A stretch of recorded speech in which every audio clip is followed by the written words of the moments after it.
बालीनोलिया साही अंगनवाड़ी केन्द्र रे किशोरी बालिका मानकु नहीं बेटी बचाओ बेटी पढ़ाओ जनसचेतनता कार्यक्रम अनुष्ठित होता।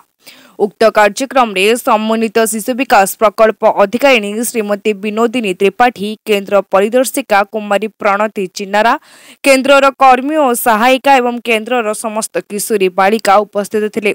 श्रीमती त्रिपाठी मैडम किशोरी बालिका मानकु केतक सहायतार नंबर विषय से अवगत कराइथिले।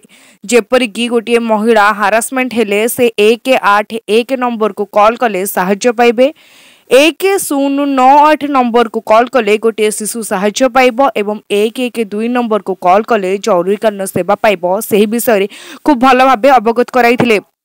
पर विभिन्न स्लोगान दे अनेक साही परिभ्रमण करथिले।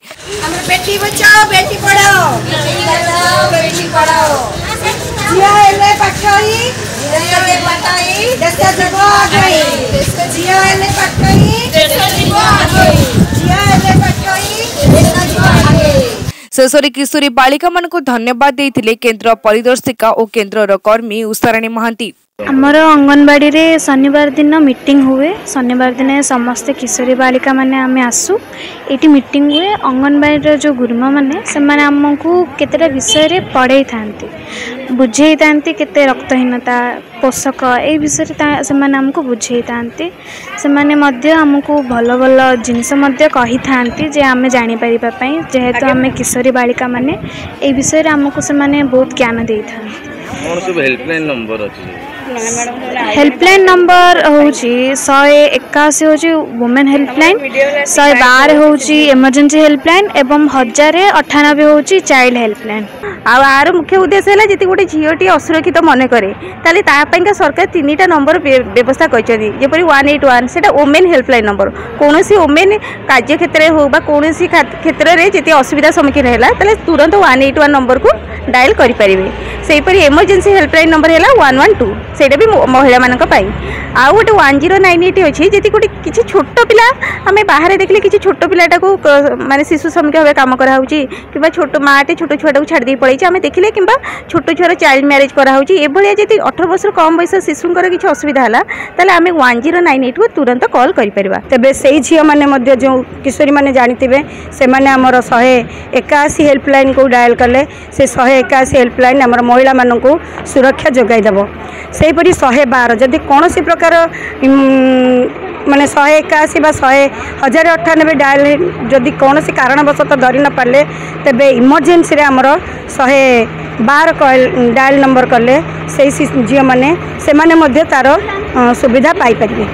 एथिपई आमे तांकू आज बेटी बचाओ बेटी पढ़ाओ गोटे झील आमर जदि सुरक्षित नहला तेबे आम समाज असुरक्षित हो। आमर झीटी न्याय न पाइले आमर गोटे परिवार भांगी जीव। तेणुक आमर झील मानक पई विशेषकर ये जो प्रयास झील मानक पई आम आज ये बालीनोलिया साही अंगनवाड़ी केन्द्र रे आम गोटे रैली करूचु। आमर रैली करिवार मुख्य उद्देश्य होची बर्तमान जो प्रकार सेक्सुअल हारासमेंट करा जाउची आमे ताकू केमिति विरोध करिवा, आउ सबु घरे सबु झील माने ए सब बाबद रे केमिति अवगत हेबे आमे सेही जिनसटा समस्त घरे घरे सबु झील मानकू जणैवा पई चेष्टा करूचु। एथिरे हमको सरकार संपूर्ण भाव सहायता करुछंती। सी बद्धपरिकर आमर झील मानक सुरक्षा निमंते। तेणु सी बर्तमान 181 जो नंबर आमर अच्छी से 181 नंबर को झील मैंने घोषी घोषी रखा दरकार जे जदि किसी आमर असुविधा होची किए आमको खराब व्यवहार करुची बा किसी गोटे इंगित दौची आमे 181 हेल्पलाइन नंबर को जणैवा। आमर चाइल्ड लाइन हेल्पलाइन नंबर भी आमे देइछंती। जदि कौन सी जगार कौन सी शिशु को हैरान करागला बा आमे उपलब्धि कले जे शिशु सुरक्षित नहीं ताले आमे 1098 नंबर रे फोन करि परिबा। पुरी रविनारायण जेना निराकार महाराणा को रिपोर्ट तीर्थक्षेत्र लाइव।